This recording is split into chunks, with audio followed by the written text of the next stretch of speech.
राधे राधे दोस्तों। पहाड़ में भी तापमान उच्च स्तर पर है।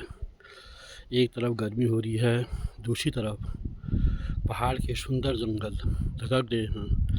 जो आप देख रहे हैं ये अल्मोड़ा नगर के निकट आबादी के नज़दीक एनटीडी के पास आयकर कार्यालय के नज़दीक फलसीमा के क्षेत्र का है। इसके सामने आप देख रहे हैं उदय शंकर अकादमी दिखाई दे रही है।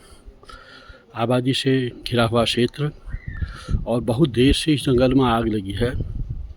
पता नहीं क्यों नगर के निवासी हों या फिर वनकर्मी हों इतने उदासीन क्यों हैं कि इतनी नज़दीक नगर के आग जब अभी तक बुझ नहीं पा रही है तो दूर का क्या हाल होता होगा, हम इस पर विचार कर सकते हैं। और जबकि सरकार के द्वारा सभी संसाधन उपलब्ध कराए गए हैं। अखबारों में जैसा आया है कि मनीष मेहता की सरकार की ओर से कुछ कमी हो, अतिरिक्त बजट भी जारी किया गया है। इसके अतिरिक्त आप देख रहे हैं दूसरे स्थानों में भी चारों तरफ धुंध छाई है।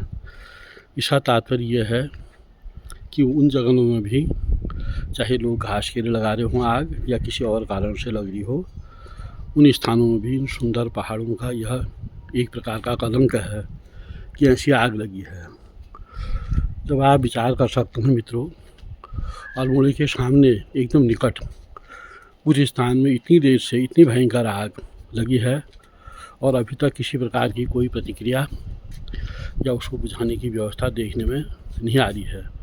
गाड़ियाँ उन स्थानों से गुजर रही हैं। बहुत ही यह एक प्रकार की दुर्भाग्यपूर्ण स्थिति है। इतने निकट रहने वाले जंगल में भी जब आग बुझाने के लिए इतनी देर तक व्यवस्था नहीं हो रही है तो दूर जो जंगल हैं उनकी क्या स्थिति होती होगी। राधे राधे। हम सभी को केवल वन विभाग को ही नहीं देख के अपने भी कर्तव्य का पालन करना चाहिए, तभी हमारे जंगल बचेंगे। ये जंगल हमारे दोस्त हैं। राधे राधे।